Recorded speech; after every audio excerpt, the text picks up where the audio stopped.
not getting the whole conversation. Not hearing in the sense that verbal listening, but not receiving the whole message. Maybe you understood some of my signs, or maybe you read my lips. Maybe you assumed what I'm saying, or maybe you got nothing out of that at all. What options would you have if everyone conversed like that?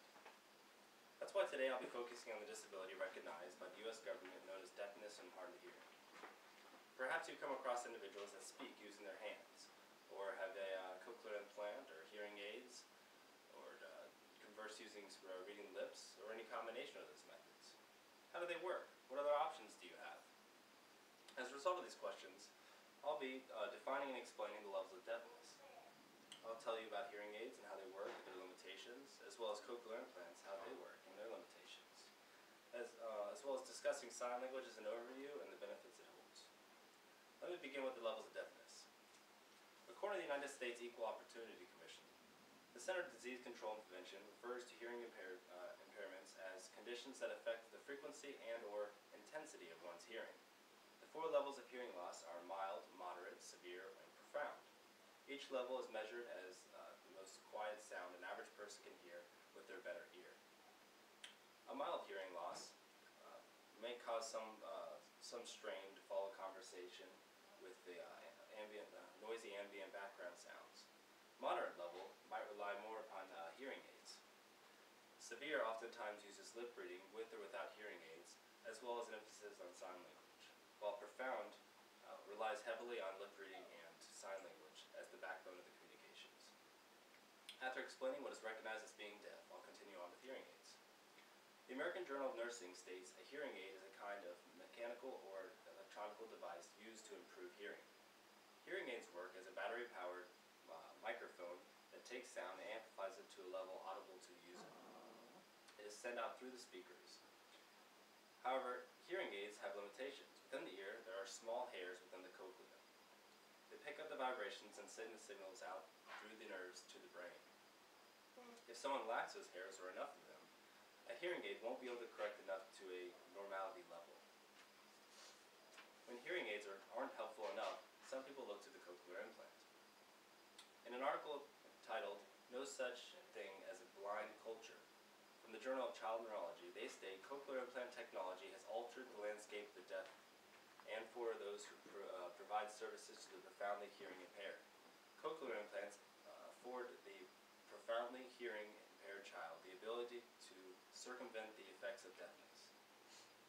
Cochlear implants have 2 parts, one internal and one external.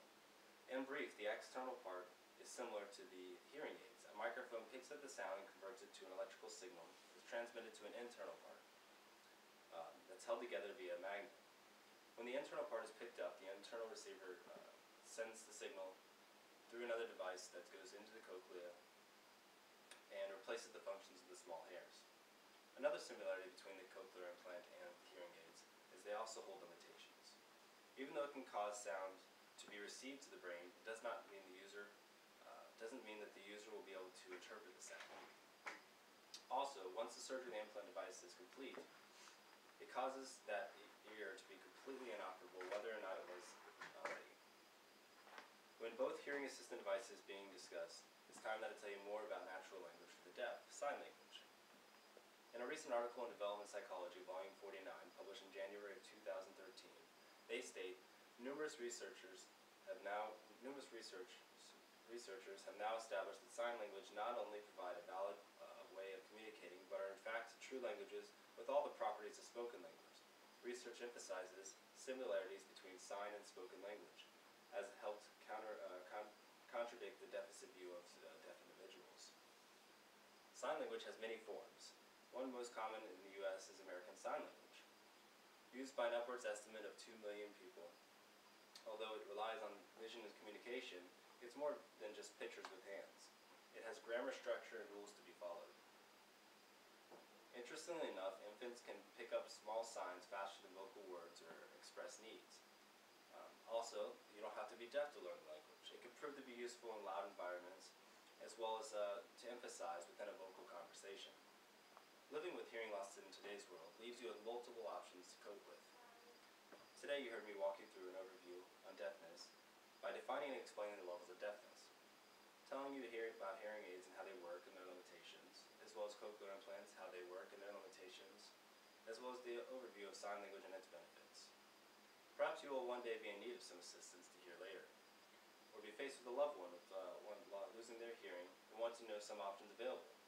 My goal is to show you some viable options at this moment in